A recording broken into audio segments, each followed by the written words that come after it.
Hi, my name is Keith, and this is a series of videos about healthy living. If you like these videos, please like and subscribe on this YouTube channel.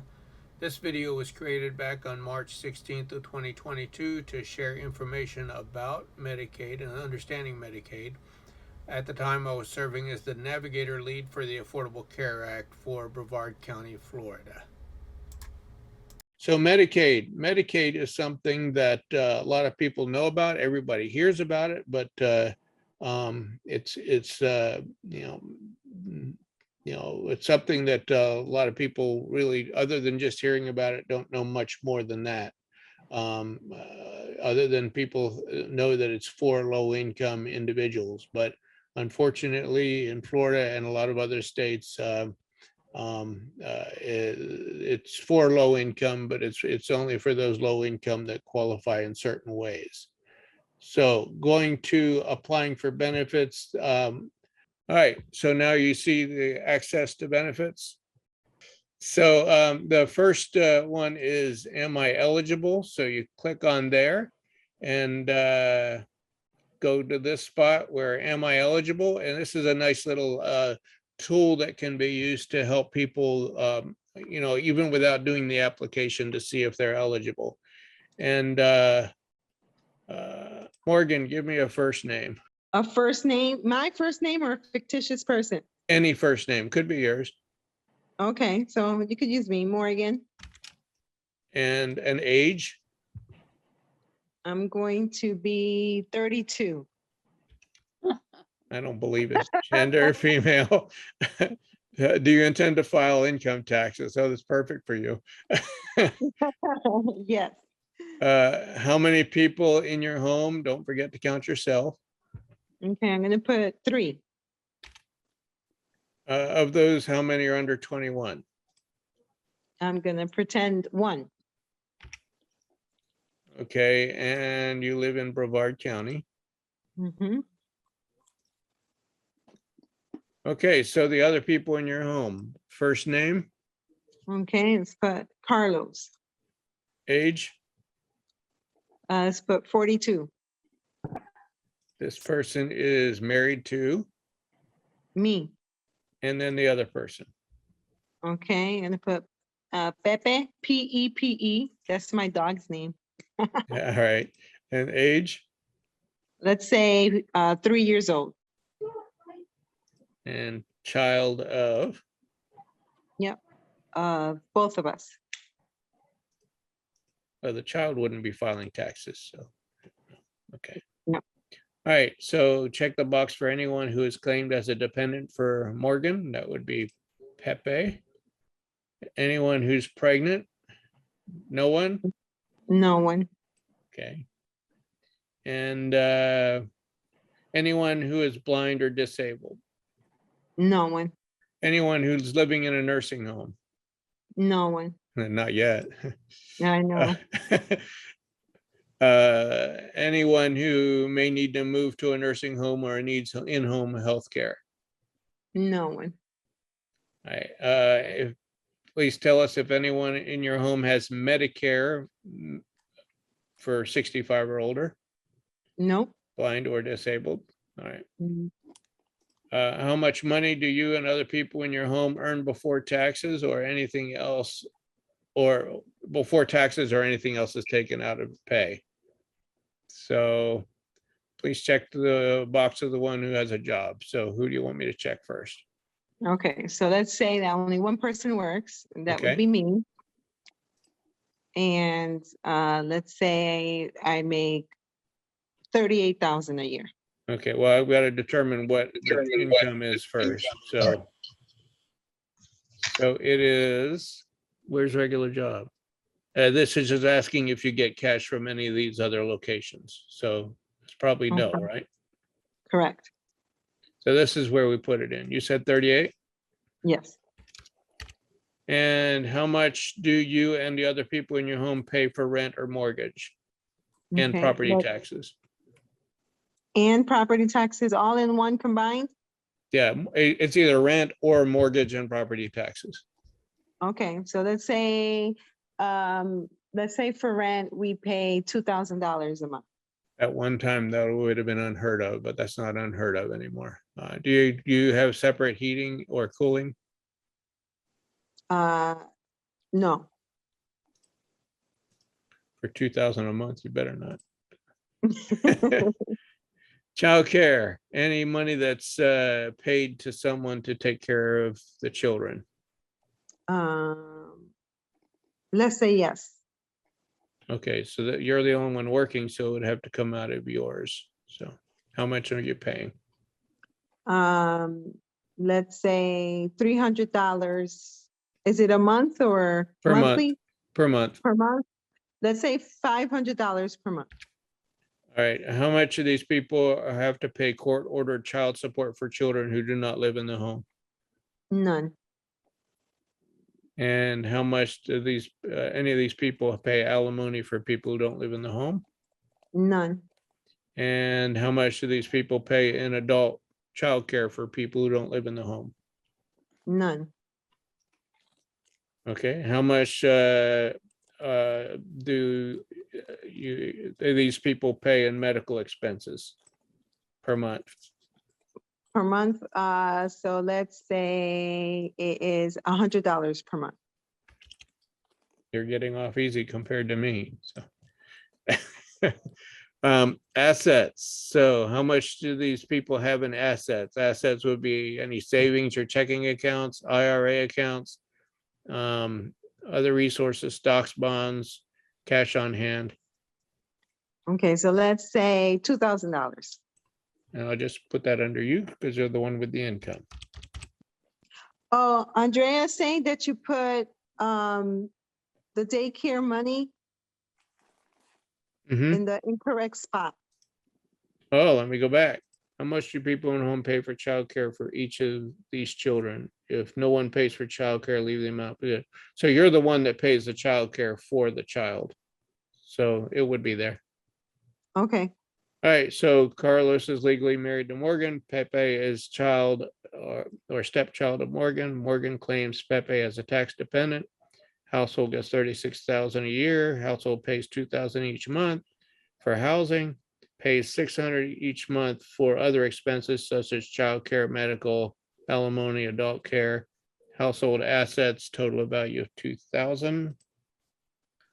So, and then the summary is, based on what you told us, it looks like someone in your household may not be able to get low or no cost healthcare through medical assistance such as Medicaid and CHIP.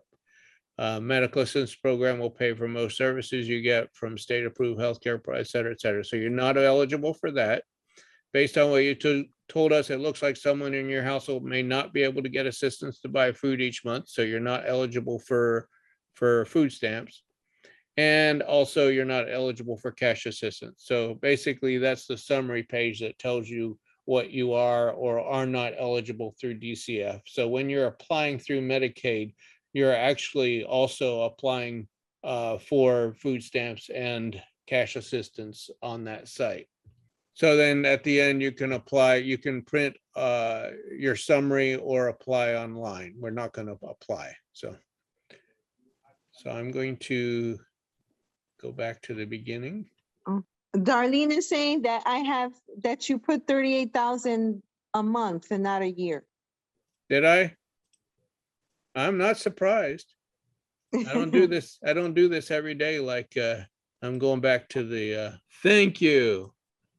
She is on target. See, maybe now I qualify, Keith. You were trying to cheat me of my benefits. I just know that you make about 38,000 a month. I wish. Oh, ho, look at that. It looks like someone in your household may be able to get low or no cost healthcare through medical assistance such as Medicaid and CHIP. So chances are in this case, it's the child, because of your income, the child would be able to get Medicaid. Because you don't have a disability and Carlos doesn't have a disability. For food stamps, yes, you'll it looks like you may not be able to get assistance to buy food each month through SNAP. So even though you got enough for one of the members to get Medicaid, you still make too much to get food stamps. And you also make too much to get cash assistance. But that was a nice little, And Question. you check the daycare. I think Alina's saying something about the daycare, that it should be under Pepe and not me. childcare. This Yeah, is that's what about, Alina was saying. this is about who pays for the childcare. Oh, okay. All right, so I am going to stop sharing. Okay. And I believe Raymond has a question, but I can't read it from my screen. Oh, okay. There's a few questions in here, so let me take a look. First of all, yeah, this data is not being collected because if you go on the site, that's just a kind of like on the marketplace. It's a trial run just to see if you're eligible to apply. What if they're not 65 and have no children under the age of 18 with no income? The only way that they can, and I'm going to get to that next, the only way they can receive services is if they have other situations other than that. So see if I can get this to work. Eligibility. I did that. Create an account. I don't want that. There are 5 main sections. Each one also has related subsections. The section that you are currently working on will be blue. The subsection that you are working on will be red. At the end of each section, there will be a summary that gives an opportunity to go over all information entered in that section. You can click the pencil icon to edit the answers in that section or click the X button to delete what you have entered. After reviewing your answers. Now, I'm not going to go through all the application. That would take a long time, but I just wanted to give you an idea of what an individual has to do in order to actually do an application. All sections, you will be presented with a final summary of the entire application. Review the summary. At the end, you may click the links to go back and make any changes needed. Oh, you can, where it says Medicaid for parents and caretakers. Oh, it worked that time. All right. So these are the separate groups that are eligible to get Medicaid. This is for Medicaid for parents and caretaker relatives of children up to age 18, if the family's countable income doesn't exceed the income limits. That was what Raymond was just talking about, as far as, you got to meet those income limits first. Individuals who receive temporary cash assistance are eligible for Medicaid. And individuals who are eligible for temporary cash assistance but choose not to receive it may also be eligible for Medicaid. So that's, Medicaid for parents and caretake relatives of children. That's one of the areas where, a lot of people do receive Medicaid, because if they have children in the home and they're low income, that's how they get Medicaid. Okay, this is the second group. Do you see Medicaid for pregnant women? Yes. All right, thank you, Morgan. Because sometimes when I try this, it doesn't work very well. It might be a user issue. Pregnant women can qualify for Medicaid if her family's countable income does not exceed income limits. For pregnant women who do not meet the citizenship requirements for Medicaid, there is emergency medical assistance for non-citizens. Women with family income over the limit for Medicaid may qualify for the medically needy program, and I will talk about that in just a minute. So a short one, former foster care individuals under age 26 may receive Medicaid if they were in foster care under the responsibility of the state and receiving Florida Medicaid when they aged out of foster care. And there's no income limit for this program. So that's really helping to support those individuals who were in foster care and trying to transition, going through the process of transitioning out of Medicaid, I'm sorry, or transition out of foster care, and therefore can get Medicaid. The emergency medical assistance is for non-citizens, except Non-citizens who are Medicaid eligible except for their citizen status, citizenship, can't even talk right. Citizenship status may be eligible for Medicaid to cover serious medical emergencies. That includes emergency labor and delivery of a child. Before Medicaid may be authorized, applicants must provide proof from a medical professional stating the treatment was an emergency. That's something I think a lot of people aren't aware of. And then finally, the one that Raymond was talking about is Medicaid for aged or disabled, either aged 65 or older. I fit that category, yay. But I don't fit the low income requirements. Or disabled, it's called SSI related Medicaid. So if they receive supplemental security income, which is SSI for low income individuals, for those who are 65 and older, who are below that income level, they still get their Medicare, but they can get Medicaid as well to supplement that funding. And there's the Medicare Savings Program, and I'm going to talk about that in just another second here. All right, so before I get to the Medicaid Savings Program, I'll share with you that the applications for individuals not determined eligible for Medicaid, once they do the application, will be referred electronically to the marketplace, which is what our navigators provide services with, or Florida Kid Care, another thing our navigators can help with. For more information, you can also go directly to the websites healthcare.gov and floridakidcare.org. So medically needy, which is share of cost. This is another category of Medicaid. Individuals who aren't fully eligible for full Medicaid because of their income or assets or over the Medicaid program limits may qualify for medically needy program. Individuals enrolled in medically needy must have a certain amount of medical bills each month before Medicaid can be approved. This is referred to as a share of cost and varies depending on the household size and income. Now, if an individual does qualify as medically needy, before they actually sign up to receive the share of cost under Medicaid, I would recommend they look at what options they have under the marketplace first, because they may find a better deal on the marketplace. Because if they're at that low of an income, but not low enough to receive Medicaid, they may be able to get health insurance potentially with no premium at all under the marketplace. So our navigators are trained and able to help consumers and also self-employed individuals as they look for health coverage through the marketplace, Kid Care, and Medicaid.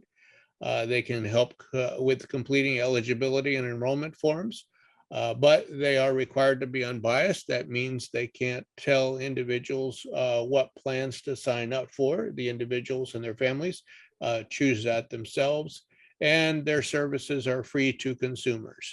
They don't receive any kind of compensation for that other than what we pay them through the grant. So any questions? Did I cover everything? Well, I know I didn't cover everything because I slipped past a lot of stuff, but DCF has come a long way with the Medicaid information. And just by going to myflfamilies.com, the site that I shared on the screen that had the page that showed am I eligible or apply for benefits and how-to videos, all that information is right there on myflorida.com/accessflorida/. If you go there, and you can play around yourself, and you're not going to do any damage unless you actually hit apply for benefits and start applying. So I have a couple of questions. For Medicaid, if you want to get enrolled with that, there's no like enrollment periods like you do with Medicare marketplace plans at all? Correct. There's no enrollment period for Medicaid. Okay, and as you know, with the marketplace plans, you can fall so below the federal poverty level where you would qualify for, an Affordable Care Act plan using the APTC.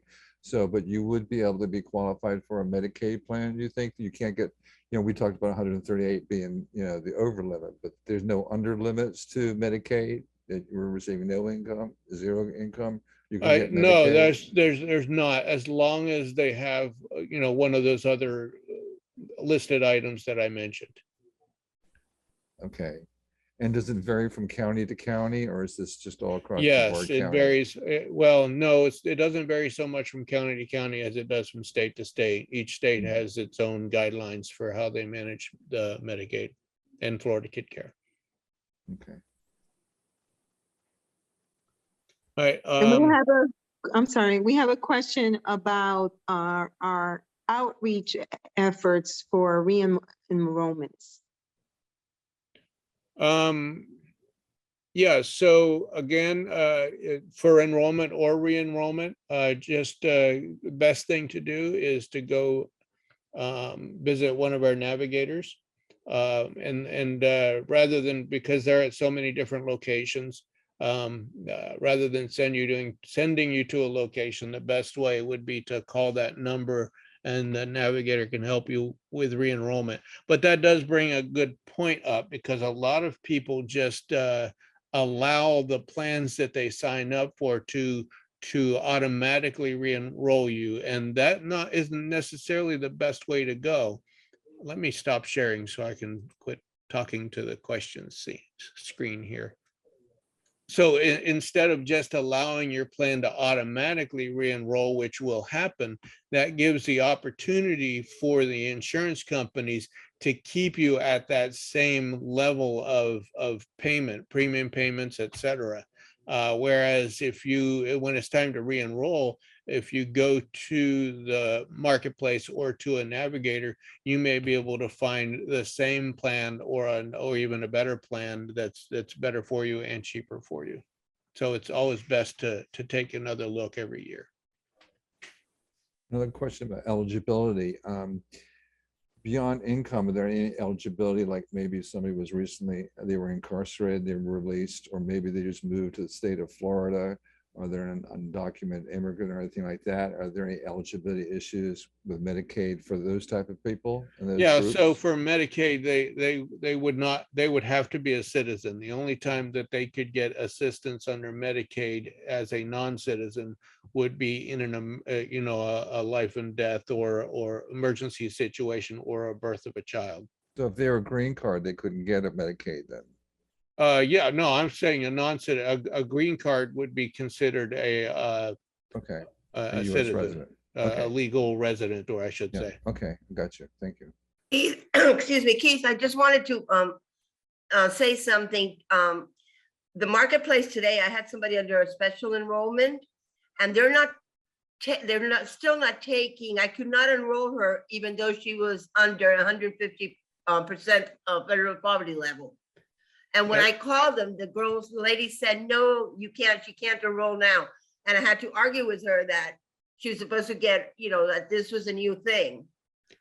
Yeah, And so yeah, they're not allowing us to assist with their enrollments here, but they're supposed to be able to call in and enroll through the marketplace line. And you're telling me the person didn't know what they were talking about. Right, when I called her. And so, but then I talked to her, I guess she went to speak to someone, and she said that they will contact her. But when I saw that special enrollment webinar before, it said that it will be, they still don't have a date when we will be able to officially be able to fill out the application and for it to go through. Right. Yeah, they It were saying sometime in March. I forget the date, but yeah, originally they said after March 18th. Yeah. But now they were saying today at the end of March. Yeah. Okay. So I Not just wanted you to surprised. know. Not surprised.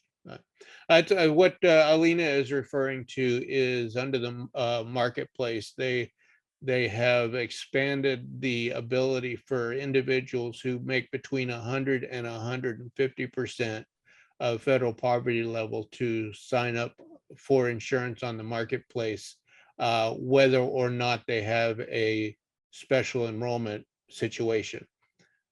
So it's just like an open enrollment period for that particular income level. Which is kind of a neat thing, is we should be able to get a lot of people signed up, but they're still having a little bit of logistical issues in making it possible for us to help those people here. They just continue to need to call into the marketplace to do that. I can't wait till we can actually do more to help those individuals, because then we'll really push it out into the community.